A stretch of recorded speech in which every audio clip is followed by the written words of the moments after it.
You motherfuckers! D47 all day AM PM. Popping off as much rugby league information as possible. Right now, 2011 Wooden Spoon in Australian Rugby League going to Gold Coast Titans. This one, quite freakish, quite out of this world. Some of the stats that went down in this Wooden Spoon video. And so you don't miss any of those, watching this video all the way through to the end as per always. So, try and calm down a little bit first. This one's mildly exciting, this one.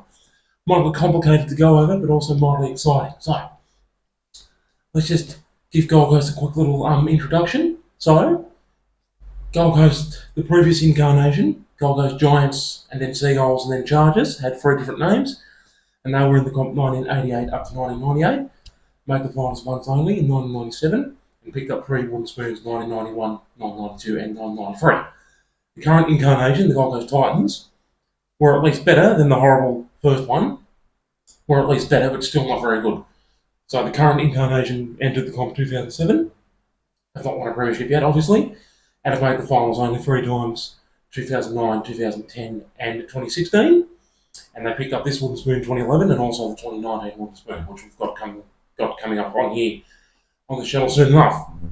So, this 2011, yeah, just like the way it unfolded, the haphazard nature of their wins and losses and some of their in particular stats in particular games. So we're going to have to go for a lot. So, the Gold Coast Titans stats for 2011.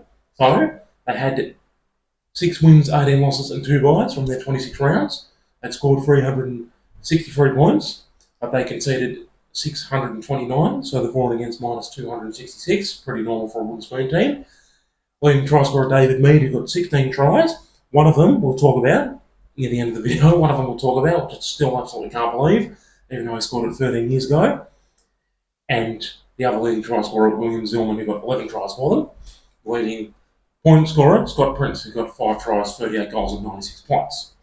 And David Mead's out of this world try, and Scott Prince's season-ending injury both happened in the same game. See, I'm giving some of it off already because I'm so excited. Anyway, but what we need to remember first is the ladder at the end of the 2011 season. So, 16 teams. So, in third, last, and 14th place was Parramatta, who had 6 wins, 17 losses, and 1 draw, plus 2 byes. So that was 17 points. So Parramatta's draw was in round 13. They drew with St George Illawarra Dragons 14-all at the old Parramatta Stadium, Friday night game. That ended up avoiding in the spoon. In second last and 15th place, we had Canberra Raiders, who had 6 wins, 18 losses, and 2 byes as well. 16 points, just like Gold Coast, but Canberra's scoring against was minus 200 compared to Gold Coast, which was minus 266. But that's not the actual reason why Canberra avoided the spoon, because Gold Coast actually beat Canberra twice during the season. So they said this was a baffling one. Gold Coast actually beat Canberra twice during the season, which we'll get to soon enough. So, the actual reason, even though that's what it looks like on paper, the actual reason, once you know the full story, that Gold Coast got the spoon, boiled down to the last regular season game, round 26-2011, where Parramatta had to play Gold Coast. The loser of that game was going to get the spoon, and the winner would avoid it. Just like this year, 2024, we had the West Tigers Parramatta spoon battle at Campbelltown Stadium, Friday night game. Exactly like that.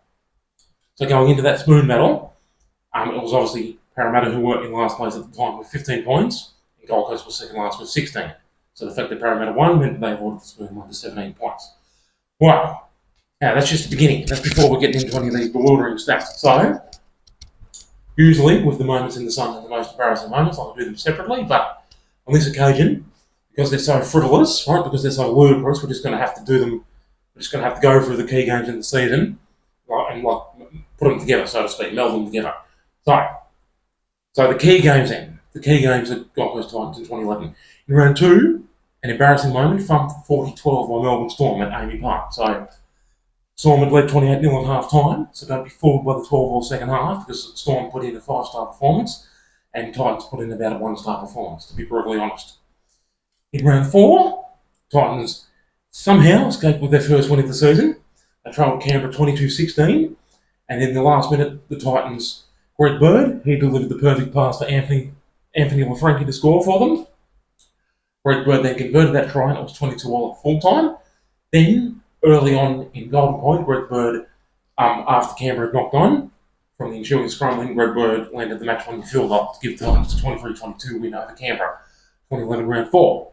So that was a moment in the sun. So they pulled that win out of nowhere. That dead set pulled that one out of thin air.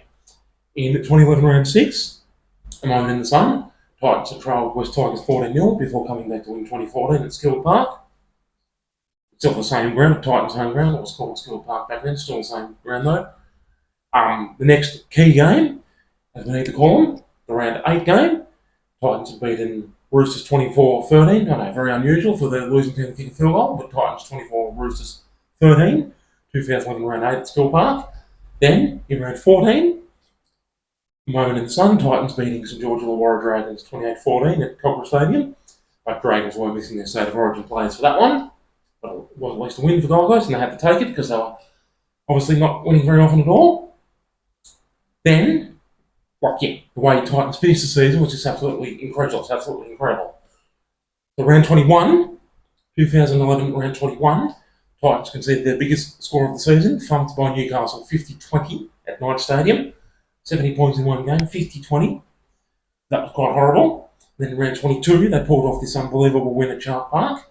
Like I said, one of the most important games, in my personal opinion, important rugby league games of them all, just because of the lunacy of what went down. 2011 round 22. So Titans had beaten Sharks 2016 at Shark Park on the Saturday night.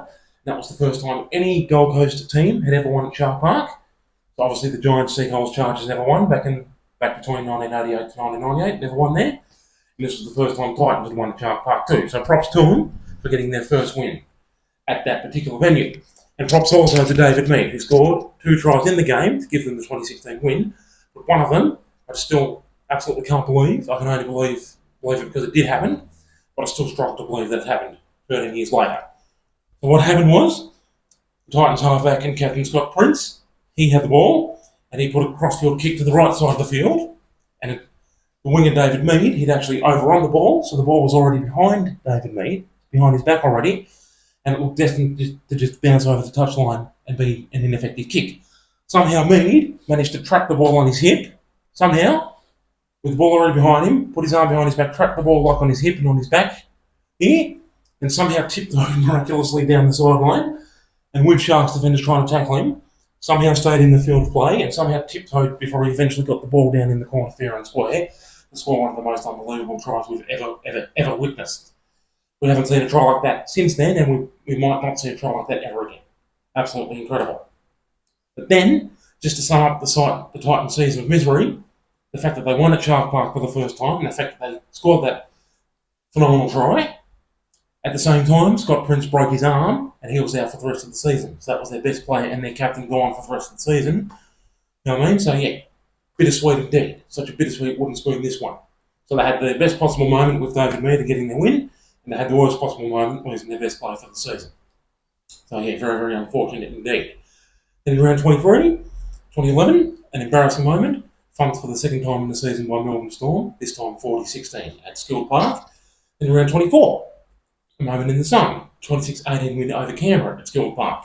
And that was obviously so important because, as I've already mentioned at the start of this video, Canberra were wooden spoon contenders as well in 2011. So they'd beaten Canberra twice in one season, especially near the end of the year where it was obviously, well, they were both obviously were close to getting the wooden spoon. So it was really important times on that one. But then, just to sum it up, after they had a brilliant moment, they had 2 more shocking moments. Moment in the sun, then 2 more embarrassing moments to finish the season. They could not reproduce that good form that they showed against Canberra in round 24, and in 2011 round 25 were flogged 39-10 by West Tigers at Campbelltown Stadium Monday night game. Benji Marshall, Robbie Farrow tore them to pieces, as you'd expect when Tigers have a big win. And then the last regular season game, like I already mentioned, the wooden spoon battle. Parramatta versus Gold Coast at Skill Park Saturday night. The winner would avoid the wooden spoon and the loser would get it. And Titans, just never got out of first gear. And Parramatta had raced out to a 32-0 lead, so Parramatta had avoided the wooden spoon. Late in the game, Titans did at least manage 2 consolation tries to make the final scoreline, Parramatta 32, Gold Coast Titans 12. Not that it mattered in the slightest. So there you go. See, that was quite bewildering, quite baffling. I left one out. I thought I was missing one. I actually left one out. Wanted all those to the end. Anyway, even though I left it out, I'm just going to mention it. 2011 round 12, my bad. 2011 round 12 was one of the most freakish games we've ever seen also. An embarrassing moment, a Titans embarrassing moment that actually should have been a moment in the sun. 2011 round 12, the score ended up Bulldogs 28, Titans 6 at Suncorp Stadium, Friday night game. And even though Titans lost 28-6, they should have probably won 44-28 or 48-28, something like that.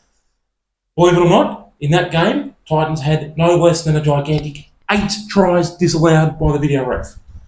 You quite often see a team have 1 or 2 tries disallowed throughout the game. That's normal. That's normal these days. 8 tries in the one game disallowed by the video ref, and back then it wasn't the bunker. Back then it was called the video ref, not the bunker. 8 tries disallowed in the one game. Excruciating. Should have been a moment in the sun, should have been a big win, but it actually ended up an embarrassing moment, even though it wasn't actually really their fault. Just all the bunker, all the video ref, I should say, calls going against them. But yeah, not stupid by me, leaving that to the end when I should have put it in the middle, where it belongs. Anyway, thank you so much for watching all the way through to the end, so you didn't miss any devastating rugby league information. And thank you so much always for ongoing, pulverising, devastating, brutal support. And Parramatta just avoided the wooden spoon in 2011, but they did not avoid it in 2012 or 2013 or in 2018, which we've still got to do. 3 more Parramatta wooden spoons. Good boy all day, the old 47, 2 to 1.